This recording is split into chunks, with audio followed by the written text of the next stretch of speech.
Alors, bonsoir à toutes et merci d'être là une fois de plus dans ce salon où on est un petit peu plus nombreuses que d'habitude et ça c'est vachement sympa.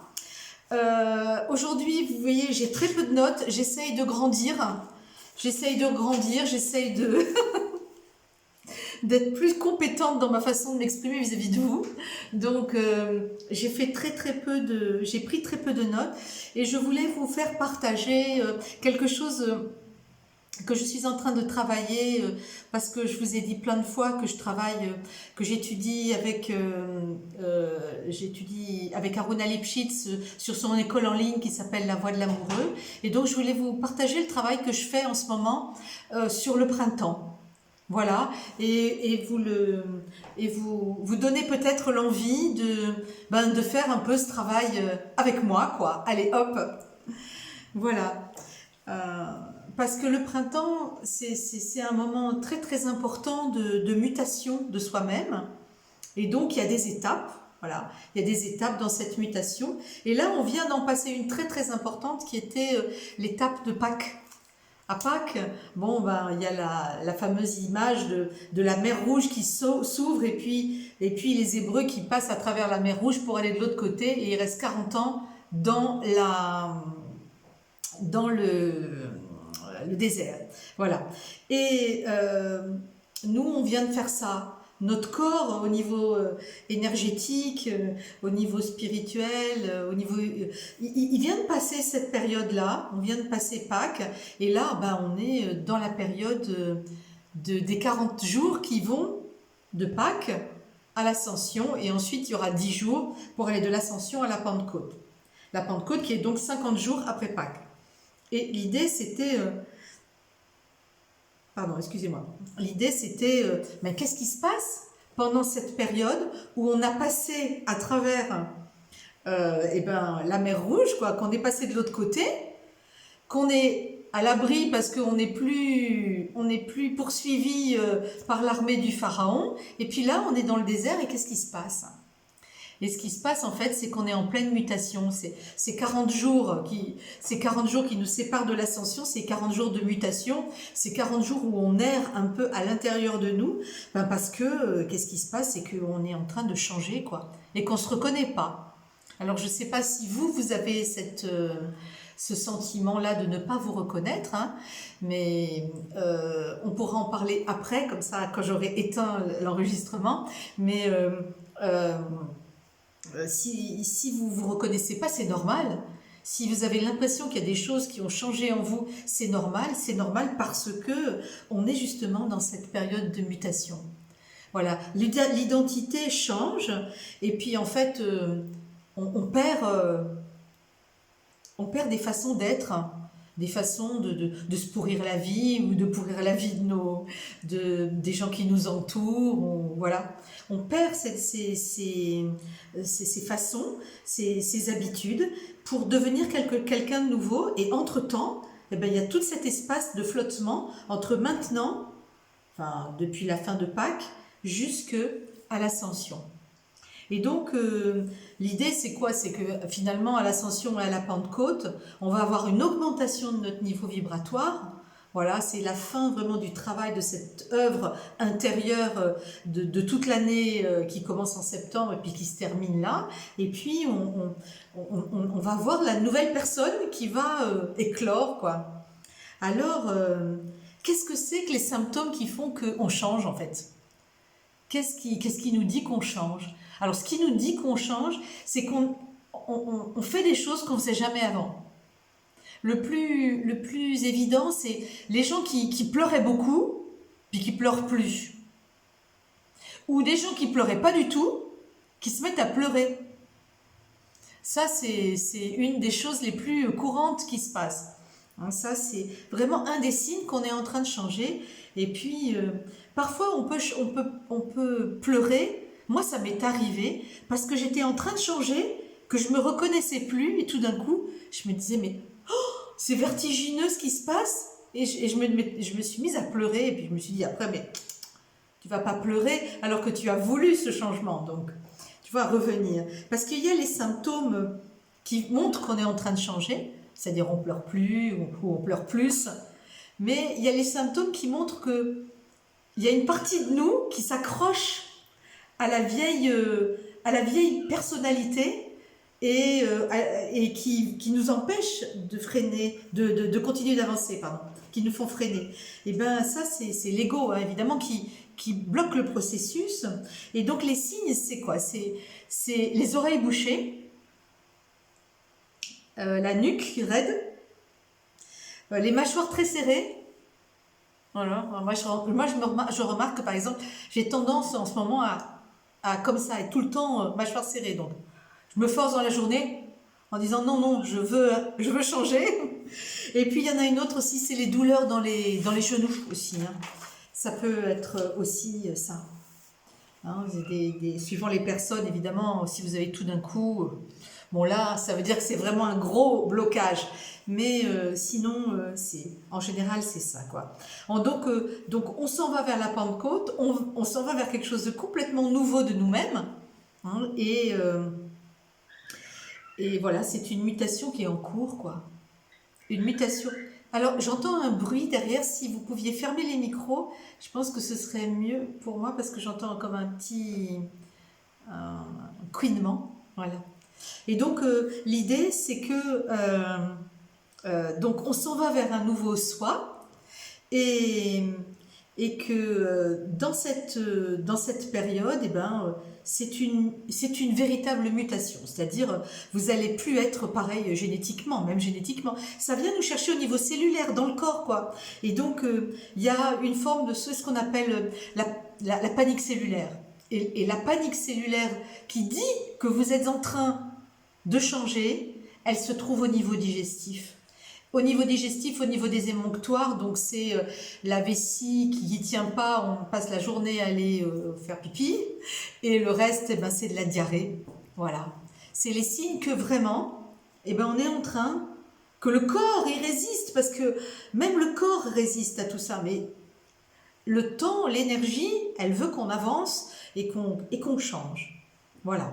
Et qu'on a une quantité de lumière qui est prête à rentrer dans notre corps. Et si on lâche pas les anciennes choses qui empêchent cette lumière de rentrer, ben, le contenant étant déjà à moitié plein, eh ben, il va pas pouvoir remplir la totalité de ce à quoi il a droit, quoi. Vous avez travaillé sur vous pendant tout l'hiver, vous avez travaillé jusqu'à maintenant, puis vous acceptez pas de laisser, de lâcher, ben à ce moment-là, ça rentre pas.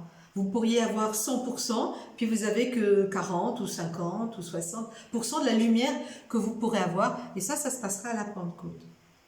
Et puis, c'est quoi les pires ennemis de ce changement?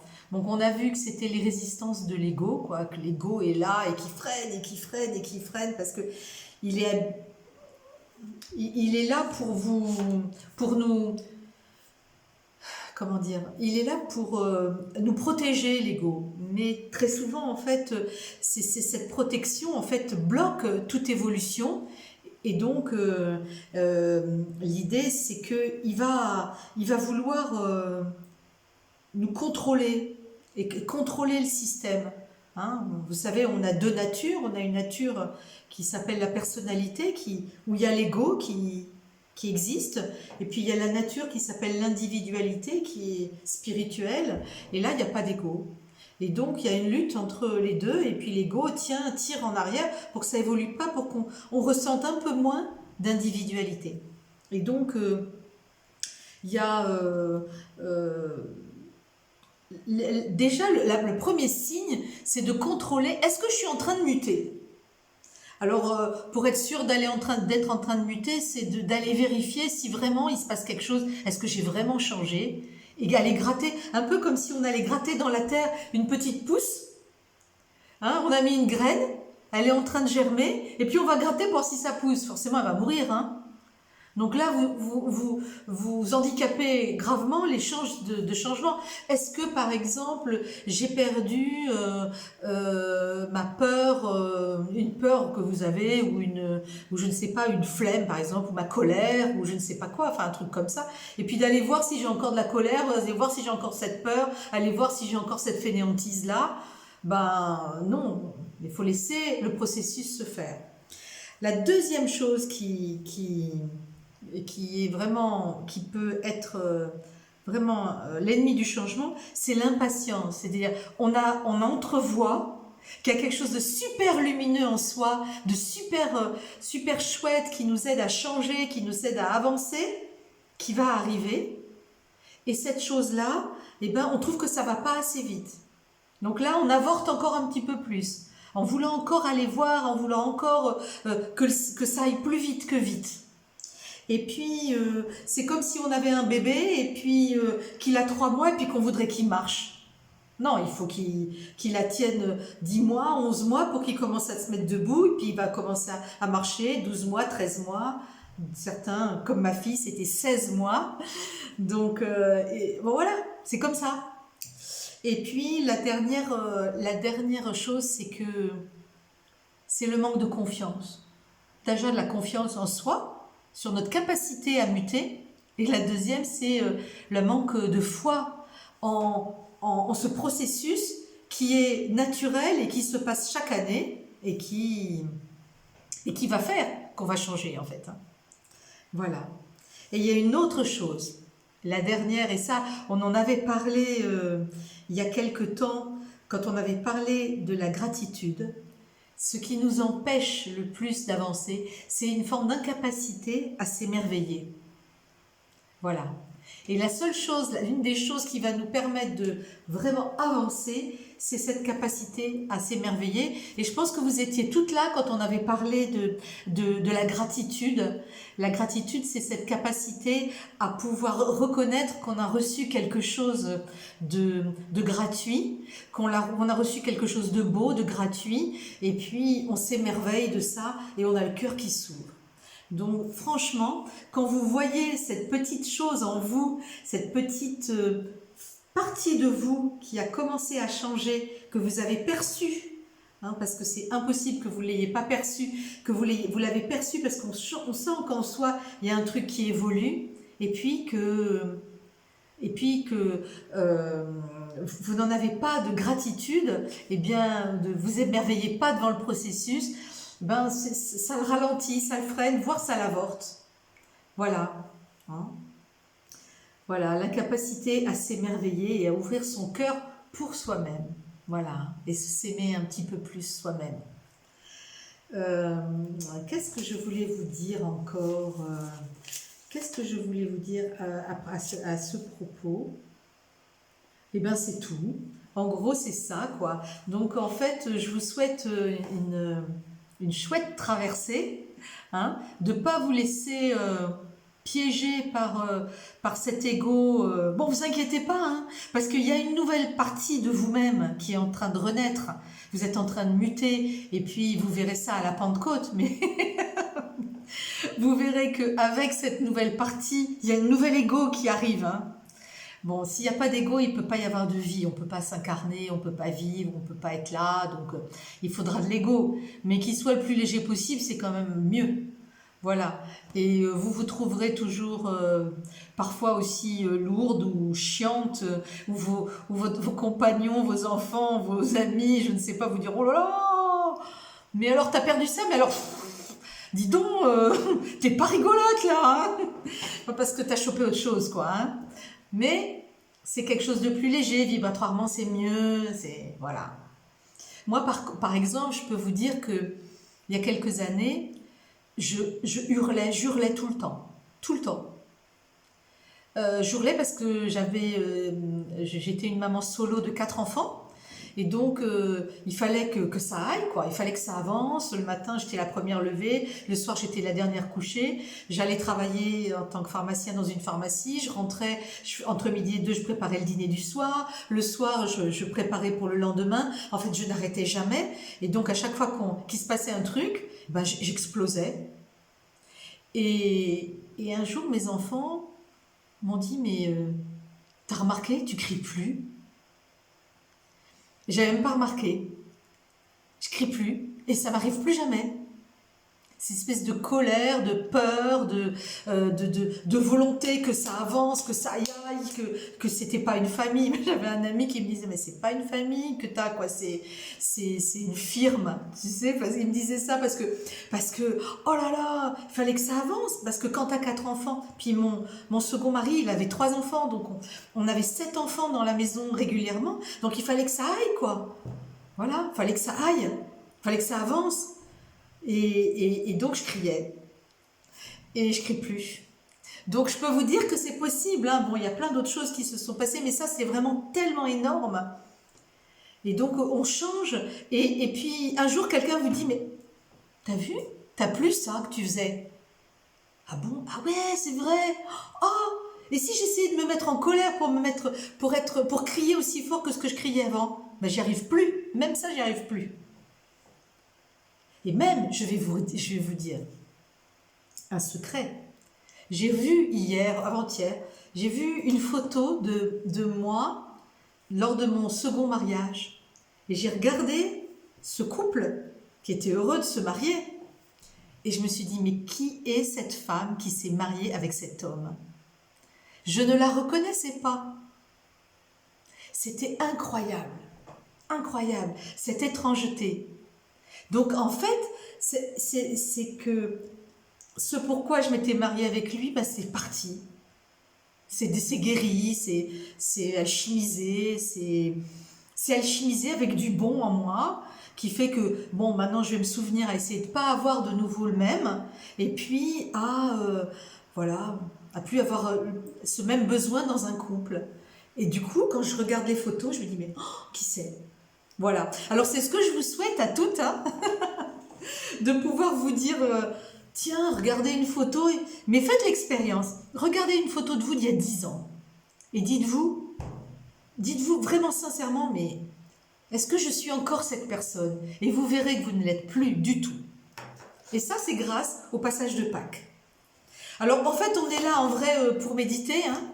Donc, je vais arrêter mes explications et je vais vous partager une méditation. Dans notre méditation habituelle, vous partagez une méditation que je fais, donc justement, dans le cadre de l'enseignement avec Aruna Lipschitz.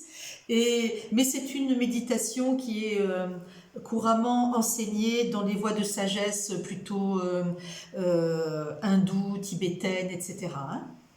D'accord? Allez, on y va! Au travail! Je vous invite à prendre place, à vous installer confortablement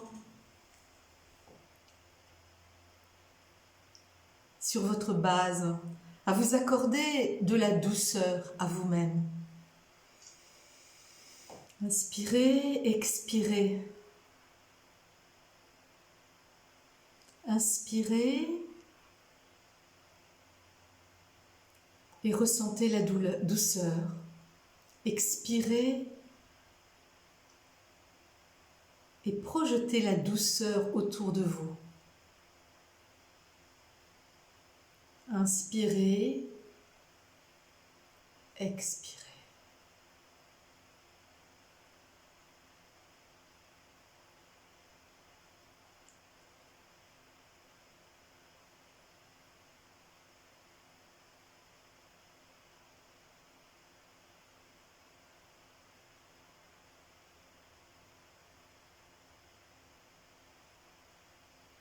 Et puis, portez votre attention sur votre corps, votre dos, votre bassin, vos jambes, vos pieds. Et revenez dans le creux de votre bassin, dans votre terre intérieure.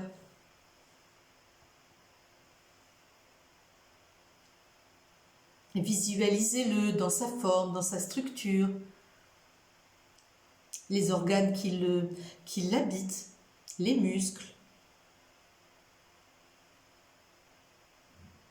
Ressentez-le s'étaler sur la chaise, sur le sol ou sur le canapé où vous êtes assise. Et visualisez vos racines véritablement pousser à partir de votre bassin à l'intérieur de la terre.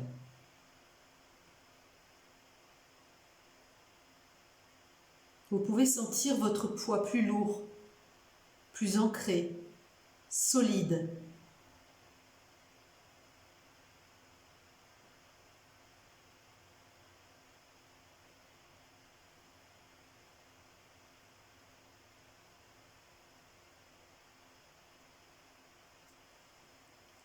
Et laissez vos racines entrer dans la terre et pousser à travers les roches,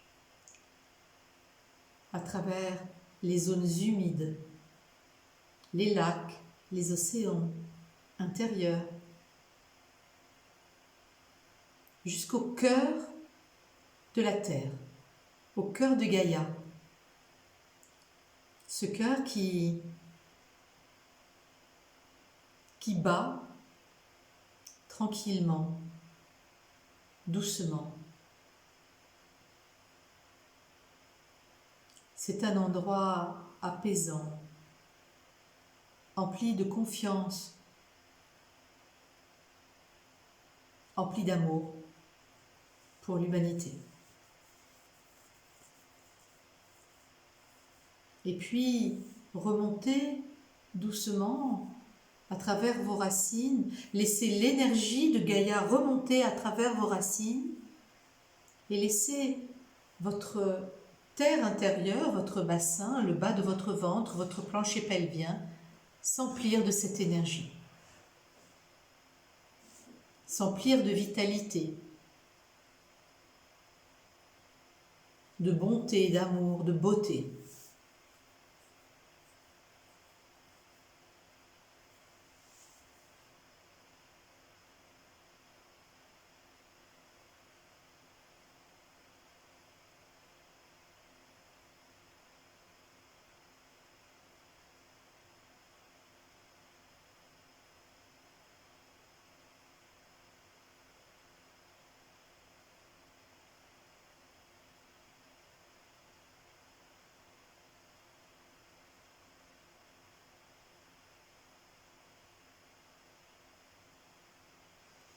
Respirez profondément, n'oubliez pas de respirer. Bâillez s'il le faut. Et remontez le long de votre colonne vertébrale jusqu'au sommet de votre tête. Là, au sommet de votre tête, visualisez des fils de lumière qui partent de votre tête et qui montent dans le ciel jusqu'au soleil. Et au-delà, vers le soleil central, source de toutes les lumières de l'univers. Ressentez vos branches, tel un arbre, qui ont poussé jusqu'au soleil et qui prennent contact avec le feu solaire.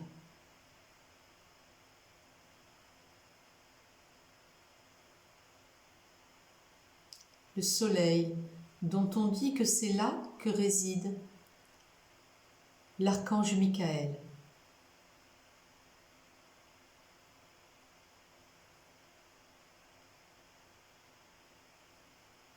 Et laissez cette lumière pure redescendre à travers les canaux, les branches, jusque dans votre tête.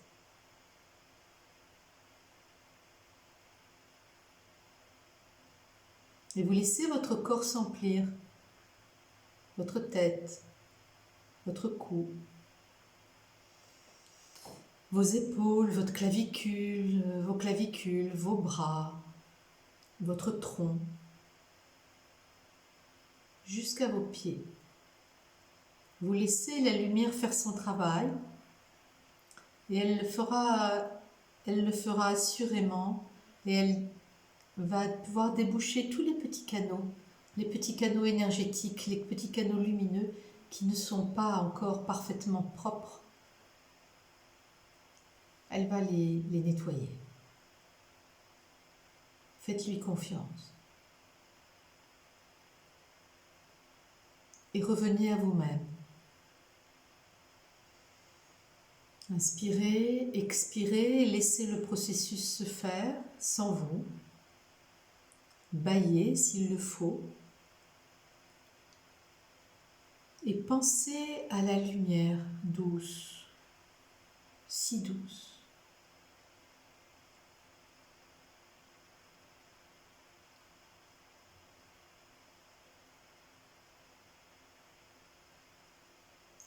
Relâchez vos mâchoires. Relâchez derrière les sinus. Relâchez dans l'arrière-gorge. Relâchez, faites-vous tout mou.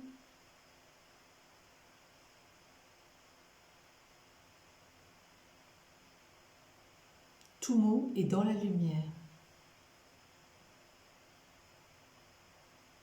Et dans ce moment où vous êtes en pleine sécurité, où vous êtes véritablement tranquille, détendu, je vous invite à contempler la question suivante. Puis-je accepter la mort de mon ego ?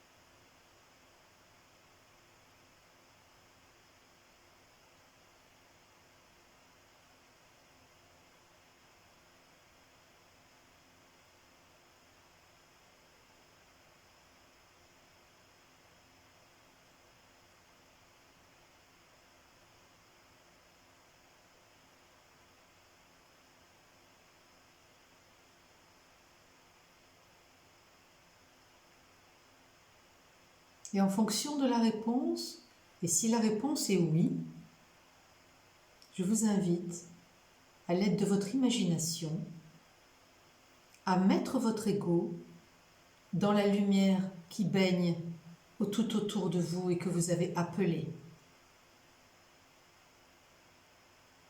Et cette lumière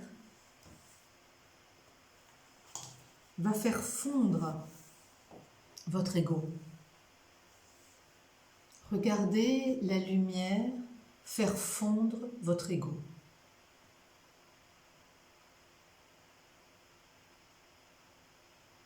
Et pour celles qui ne sont pas à l'aise avec cette image, vous pouvez aussi imaginer votre ego tel une goutte d'eau qui va venir se dissoudre dans un océan de lumière.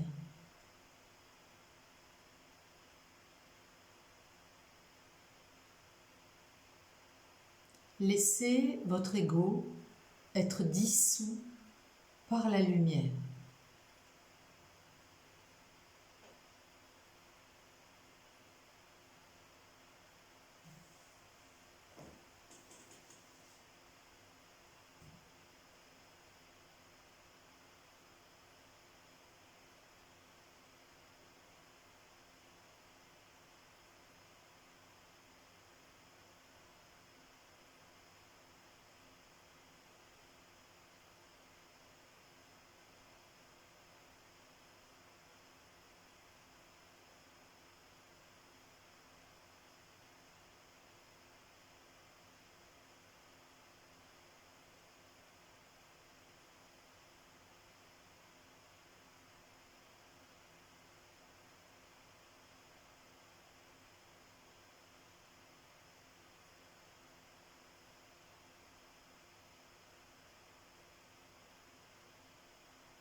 Et là, à ce moment-là, je vous invite à ressentir ce qui se passe en vous. Quand il n'y a plus d'ego, Quand l'ego est fondu, il est dissous, il est à l'extérieur, il n'est plus là. Mais vous, vous êtes là. Vous êtes bien là, assise, vous avez un corps, vous avez des jambes, mais il n'y a juste plus d'ego.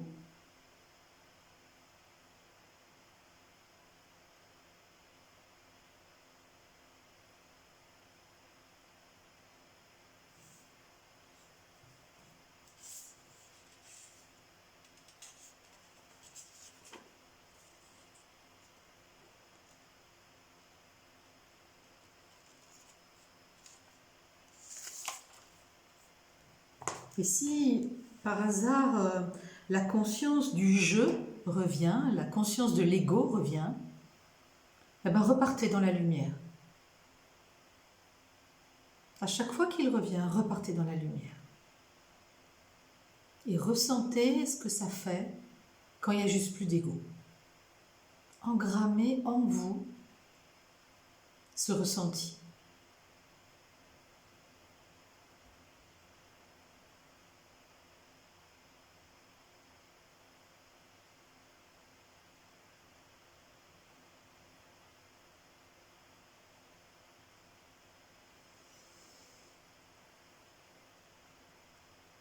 Pensez à respirer.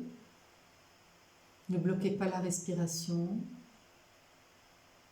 Et dès que je reviens, dès que l'ego revient, dès qu'il commence de nouveau à y avoir du mental, à y avoir de l'histoire, des histoires qui sont racontées dans votre tête, repartez dans la lumière et continuez de dissoudre, de laisser la lumière dissoudre votre ego.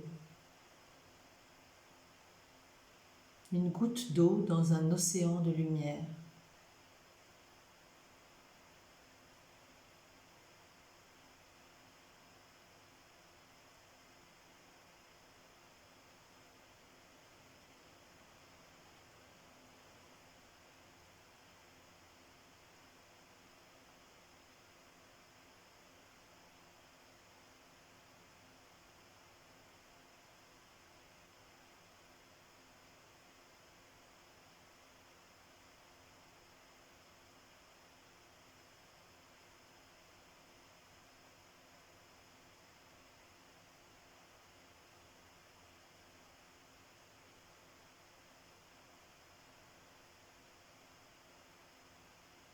Et là, vous avez engrammé une image de vous-même où il n'y a plus d'ego.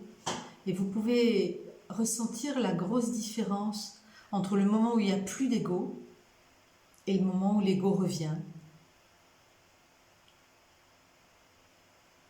Et c'est intéressant de refaire jusqu'à l'ascension, même jusqu'à la Pentecôte, de refaire cet exercice pour avoir des moments où, eh bien, on a cette espèce de grande liberté et de grande lumière de quand il n'y a plus d'ego.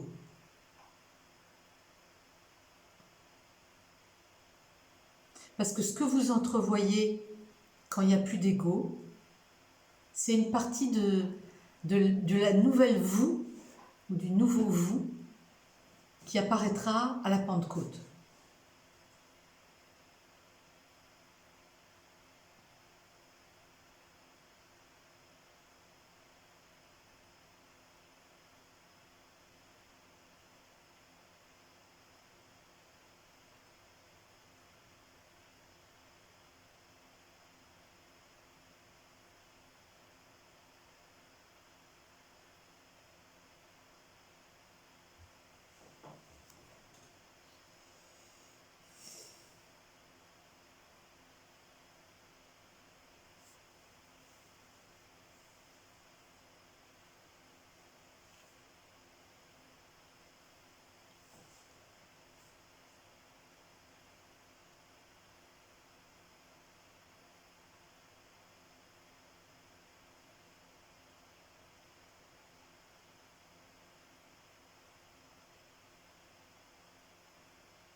Et au fond, ça peut prendre que quelques minutes. Dans la journée, on se pose, On s'entoure de lumière très douce et on met son ego dans la lumière et on le regarde fondre.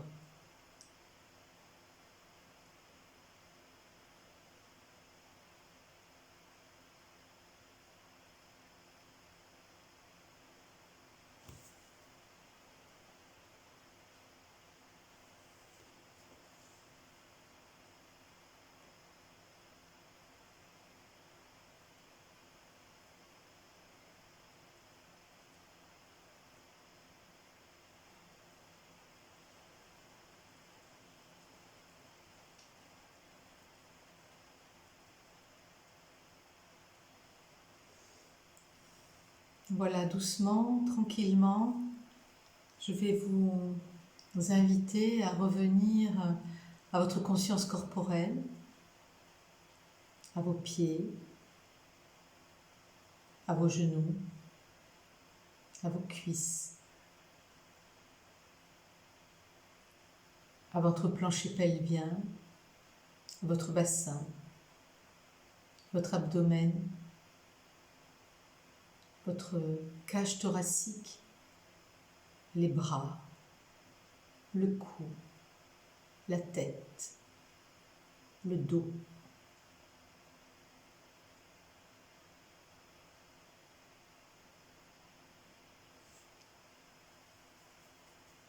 Je vous invite à mobiliser les articulations des chevilles, celles des poignets, bouger les orteils, bouger les doigts. Prendre 2 ou 3 grands inspires, grands expires. Et aussi reprendre conscience de la pièce autour de vous. Le sol, le plafond, les murs.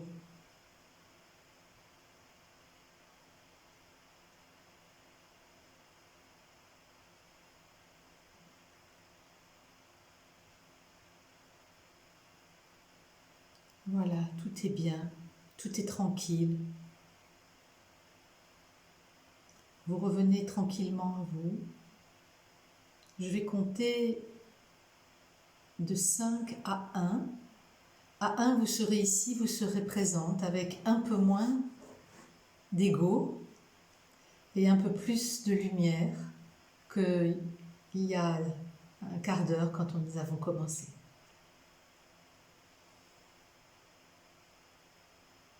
5, 4, 3, 2, 1. Vous êtes ici, vous êtes présente. On est dimanche, il est 19h17.